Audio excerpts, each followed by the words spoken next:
The world is divided into two groups. See which one you fall into. People who can handle stress, succeed, build a great life, and people who can't handle stress, feel like a constant failure, and struggle their whole lives. Here's the good news. I made up those groups. That's not a thing. But my whole life, I thought that was a fact. And that I had been born into that second group. My name is Elyssa Smith. I'm a trauma-informed life strategist, and I'm going to tell you today how to completely eradicate your procrastination for good. My whole life, I procrastinated. I left everything to the last second in school, and I constantly felt like I wasn't good enough. Like I thought everything was just harder for me, and in order to compete with that first group, that successful group, I had to work harder, be better, do more. And it was crushing. Today, I'm going to share with you the deep secret that lies beneath your procrastination. It's probably not what you think. It lies inside your brain. Now, you might procrastinate and feel like it's not that big of a deal. I get stuff done eventually, right? And I did too. I was actually a really good student. I was the overachiever in my family. But that pressure to constantly be better than I actually thought I was left me feeling like I couldn't breathe. So, I procrastinated as a coping mechanism. I mean, after all, why would I start that pain, that agony, the pressure to perform perfectly, the risking of the judgment, literally even 1 minute before I actually had to?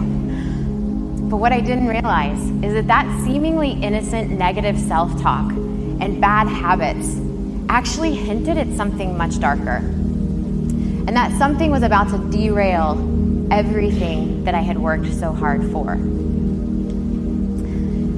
The same emotions and thoughts that told me I wasn't good enough, that led me to procrastinate in the first place, also led me into an emotionally abusive relationship. It shredded my identity. I walked right into the arms of someone who agreed with me that I was less than and needed to work for my self-worth. It left me on the floor, emotionally bleeding out. And I almost lost myself completely. Today, we are going to take, let me rephrase this. So today we're going to take procrastination seriously, because procrastination was the canary in the coal mine that I didn't notice at the time. It turns out that procrastination is a stressing system that the brain automatically puts into place for you. Today we're going to take these warnings seriously, and I'm going to show you how you can completely overcome your procrastination, stop working so hard endlessly, and actually achieve your highest potential.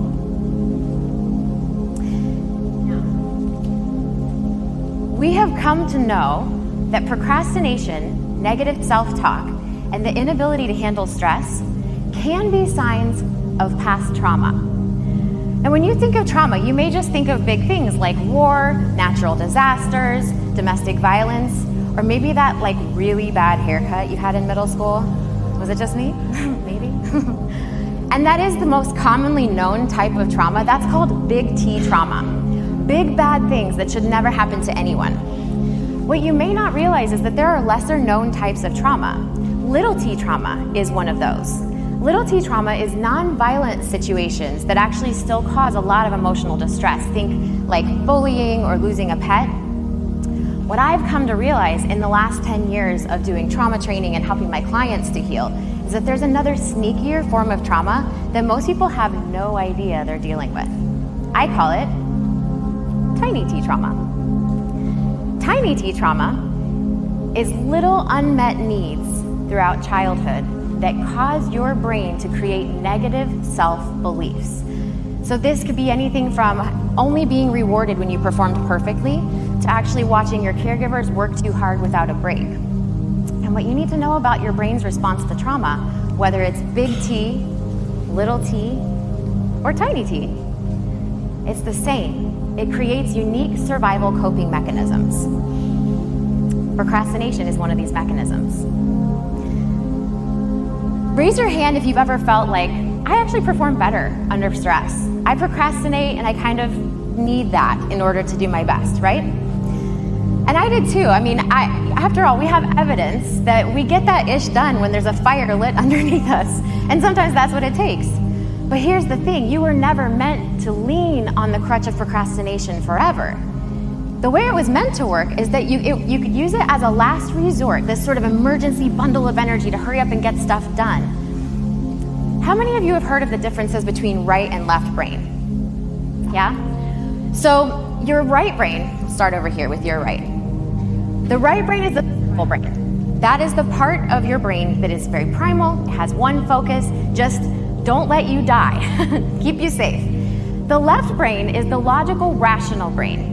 And this holds all of your higher level decision making, like the real smart stuff. And in an emergency, your right brain is well equipped to take over and do your fight, flight, freeze, fawn, all of that good stuff. But what it does is it also tells your left brain, take a hike. We don't need higher level calculus in the middle of a life or death emergency, normally. So when you're a procrastinator, what your brain does is it senses that survival brain mode, and you're gonna go looking for every ridiculous excuse not to do that thing you don't wanna do. Procrastination is a tool that your survival brain uses to avoid confirming that you're in the unsuccessful group. If you were running a race and you kept tripping over your shoelaces, would your solution be, I'm just gonna keep my Band-Aids right here and every time I fall, you're just gonna dress your wounds? No, right? I mean, you would tie your laces before the race starts. Procrastination is the Band-Aid. It's the thing that makes you feel safe, but you actually have no shot at winning the race. Now, why would we choose the Band-Aid instead of tying the laces? Because of fear, right? Fear of failure, fear of judgment, fear of success, or of reaching your potential. Now, imagine your fears like they're a violent storm out on the ocean. And procrastination is that safe harbor that keeps you away from the perceived pain. But the real solution, tying your shoelaces, lies in calming down your nervous system so that you can feel safe even when you're embarking out into that perceived storm. If you'll close your eyes for just a moment, I'd like to have you imagine something. I want you to imagine your future if you were better prepared, better rested, and could use all of your available energy to rise above emergencies instead of having it drained out in the procrastination stress cycle. What would it be like if you gave yourself all the time in the world to do your very best in every high-pressure situation?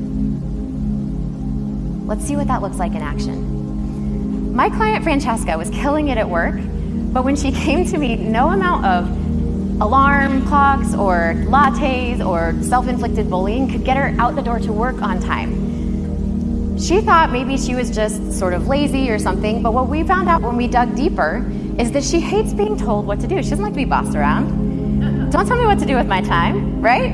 And so every time she had to be to work on time, it reminded her of her childhood, where she was constantly reminded she needed to be more grown up, more organized, more on time.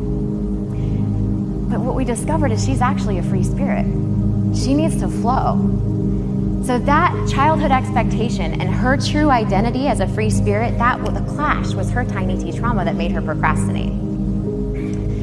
Now let's talk about Ammani. Ammani wanted to build a new kitchen in her house, and she made the plans, added the photos to the mood board. Years later, no kitchen. So she just thought she was bad at managing her time, and we kind of dug into it and figured out she was very resistant to start the project unless she had every single thing planned out to a T. And she wanted to have all the time that she needed to complete it all in one fell swoop, all at once. And we discovered that this is the same as the cycle that happened for her in childhood when she felt like she wasn't as smart as the other kids. So she would put off her schoolwork so that she could blame the lack of time instead of giving her all and risking being in that unsuccessful group. What could happen globally if all of us understood our tiny T trauma, could stop procrastinating, and could show up at our highest potential. And is that even possible? Can we get rid of this automatic response? We can if we learn how to navigate without procrastination as a crutch. Now, you may be able to actually complete that project or give that presentation, even if you put off preparing for it until the last second, but you're only doing it with half a brain, so to speak. Remember, right brain has taken over when you get stressed. Left brain is not here. And at that moment, you've got an imbalance and aren't going to be able to perform your best. In the short term, you can regain that balance with breath and nervous system regulation. In the long term, you can actually rewire the negative self-beliefs that the trauma created and stop procrastinating altogether. Francesca and Ammani, once they figured out what their tiny T trauma was, we were able to completely rewire all those beliefs. Francesca's not late to work anymore, and not only that, but she got a promotion. Ammani got her kitchen, and she also decided to quit her super stressful job and get one that she loves that's not as hard on her. Now that you know that your procrastination could be caused by past trauma, and that with leaving that behind, you could be showing up at a higher level, it's time for you to learn the tool that's going to help you create safety for your brain. Are you ready? I heard a yes, yes, yes, please now. Okay, rub your hands together in front of your face like this. We're going to activate the vagus nerve, which is in charge of the calming response for the brain, okay? And now I want you to place your hands on your cheeks and neck, give a little pressure, and take a deep breath. Now rub your hands together again.